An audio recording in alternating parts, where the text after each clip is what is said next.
Hi Scorpio, and welcome to your year ahead reading for 2021. This is for those that are born October 23rd to November 21st.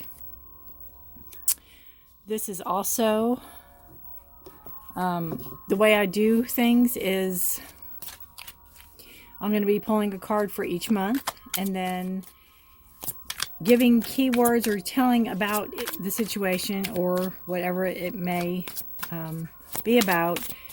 You can take a piece of paper or a journal if you journal and write this down for each month and then see how this will correlate with your world when the time comes for that month. It also gives you a heads up. Say in July you might get there might be a card about maybe watching your finances. Well, maybe start that in January. You know, be mindful of your finances, start squirreling back your money, start saving your money, so when July comes and you might be hit with something unexpectedly that might drain your finances, you'll go, got this. You know, kind of gives you a heads up too. Remember, you're in charge of your life, so this is changeable. If there's things ahead that you don't like or you don't want to happen, again, you can be prepared for, or you can change it. I'm just reading the energies for the months that are coming in for 2021 for you, Scorpio. So if you have any questions, you can look in the description box down below. If you'd like a personal private reading, my email is there. Just contact me and let's get started. All right. So for Scorpio for 2021 for the year ahead reading. January, February.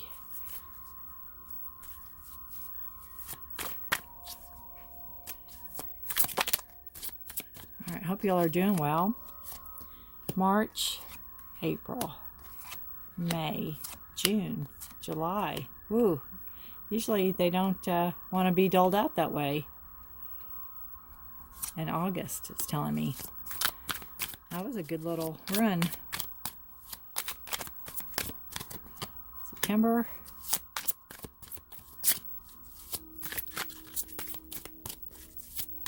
All right.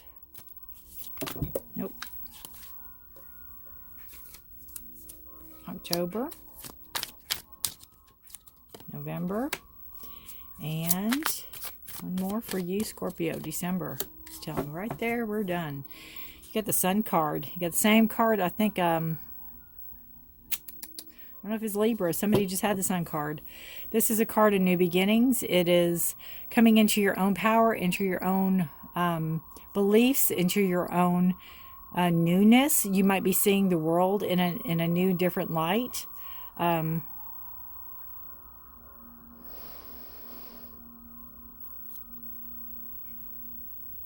This card always gives me kind of the warm fuzzies. It's always just like, oh, you're just all snuggled up and you're just comfortable. You're comfortable in yourself, in your skin, in your own being is what I keep feeling. All right, so let's start the reading with you. This is male or female energy. It's the Queen of Cups. Obviously she's a queen, so she's female, but this again, just reading the energy of the card. It's a water sign, Scorpio, Pisces, or Cancer. This is a woman or man who is comfortable on their throne. They are very emotionally balanced. They are very focused too on situations around them. They're focused on their emotions. They're focused on their job, on what they do. Coming into January, this is, to me, it's you focusing on your emotions or focusing on something that is emotionally relevant to you. And really sitting into your own power and your own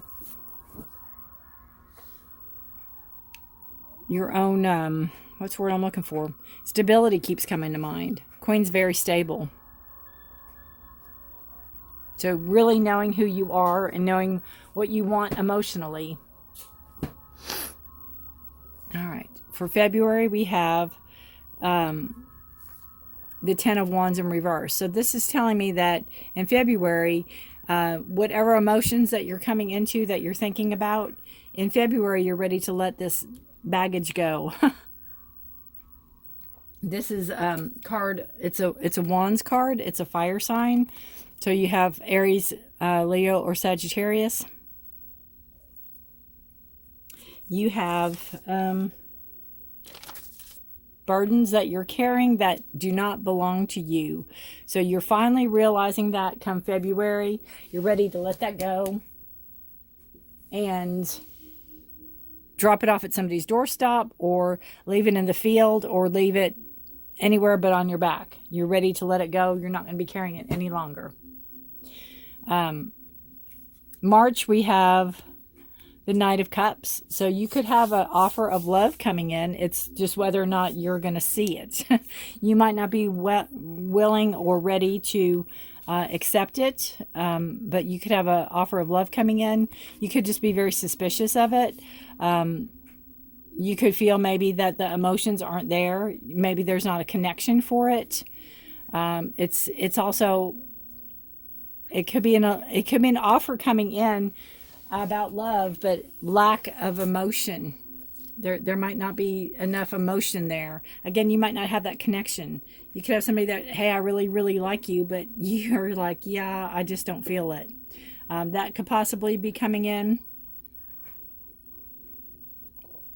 You could,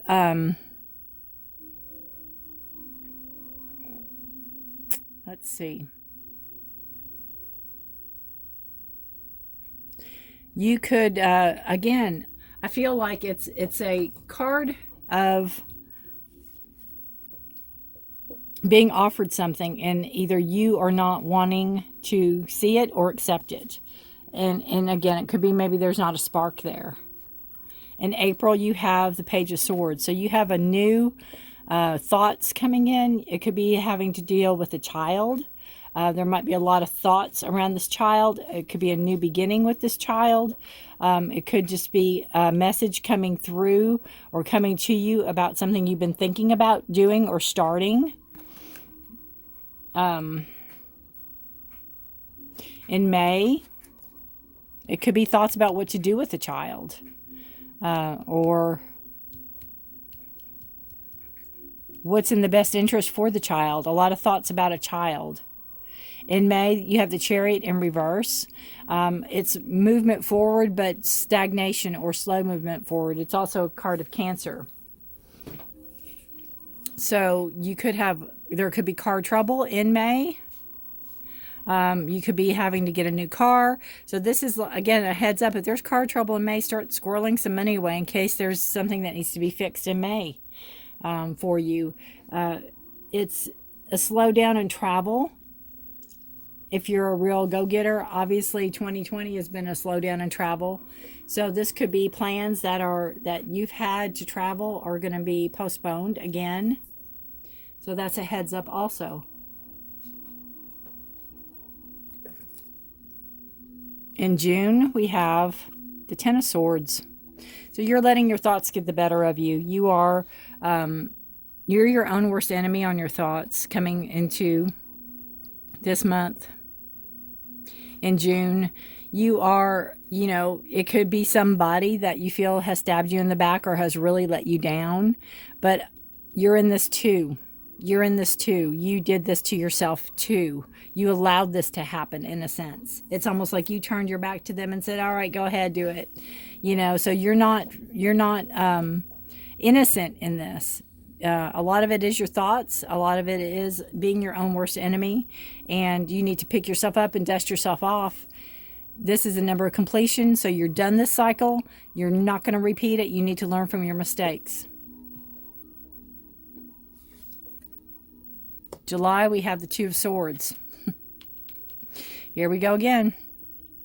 An imbalance in your thoughts. You're not wanting to face something that you need to make a decision over.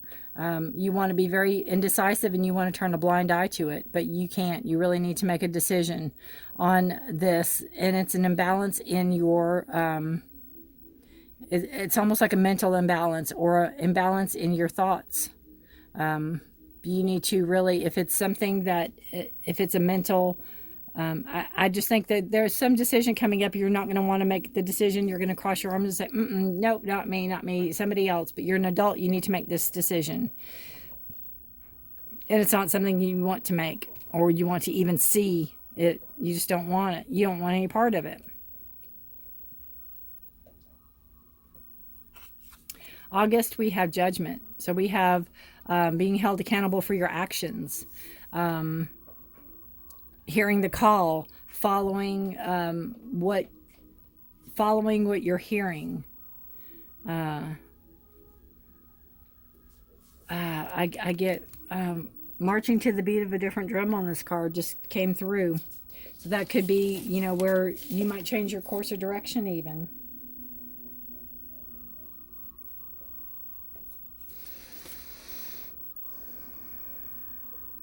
Heeding the call. Gaining enlightenment. Being held accountable for your actions. Knowing you can be held accountable for your actions. That could be where this comes in. It could be something legally. There could be some legal, because it also almost reminds me of the Justice card without the Justice card. But 2 is a card of balance and unity, togetherness. So this is just saying that you feel alone in your decision that you have to make about a certain situation or circumstance that is going to come up. You don't want to have to make it alone. You don't want to have to be the one to dull out the tongue, the swords, the thoughts, the words that you're going to have to dull out for this decision that has to be made. And you will be held accountable for it, and you know it, and that's all the more reason, because you know what's coming down the pike, so to speak. But you are going to heed the call, and you are going to do what's right, and you are going to, what's right and fair keeps coming to mind. September, we have the 8 of Pentacles. And this card tells me that, you know, you're a hard worker. You put hard work into it. You're not afraid to work hard for your money. This card is in reverse. So this is one of 2 things. It's, or maybe more. It's telling me that you might not want to, with the virus and everything in 2020, which this is already, you know, for reading this here in October, or September. You know, I obviously don't know where the virus will be in September. I'm thinking it's still going to be right with us, if not more viruses. But this just tells me that the way you make money or what you do to make money might not be there in abundance as you had it in the past. So to be careful with your money, be careful how you're spending your money. Maybe if it's items you're making, make more of them, because the means to make them might not be available to you. I always see this yellow right above him, and it's, to me, it's enlightenment. It's your solar plexus chakra. It is, you know, your drive and ambition. And so you, even though everything's there, you might have the work there, you might have the means there, you might not have the drive and ambition. You might just not be feeling it. So you need to really make sure that, you know, you picked yourself up by your bootstraps, gave yourself a long talking to, and you're ready to get back into to work and doing what I truly believe you love to do to make your money. October, we have another page of wands coming in. Not another page, but a page of wands coming in, because we have the page of swords. And wands are a fire sign. So you have Aries, Leo, or Sagittarius. It could be a message about growth. It could be a message about something you're passionate about. So you could basically be starting back into a project or some type of work that you really do love to do. And you might have put yourself out there on the internet or out there in the world. And you could be hearing a message about this project that you're passionate about. There's going to be a message coming in. There could be growth coming in. You could get a letter. You could get a notification. You can get noticed for this. It's some type of achievement or some type of accolade coming in, a little bit, a nudge in the right direction. It could be a new idea about how to handle this coming in, how to proceed forward with this. November, you have the Four of Wands in reverse. Four of Wands upright is a celebration card. Some people call it the marriage card. It's a card of stability. So coming into November, you need to be careful about not being stable enough. You might not think that you're stable enough to move ahead with the project at hand, or how you're going about making your money, or how you're going about what you're passionate about. Again, it's the Wands. If it's Aries, Leo, or Sagittarius involved with this, it could be you're not feeling stable in that relationship to move ahead with them. Even if it's a partnership coming in, which I really don't see a partnership, but if it's somebody in the workforce with you, you may feel that you can't move forward with that because you don't have the stability you need.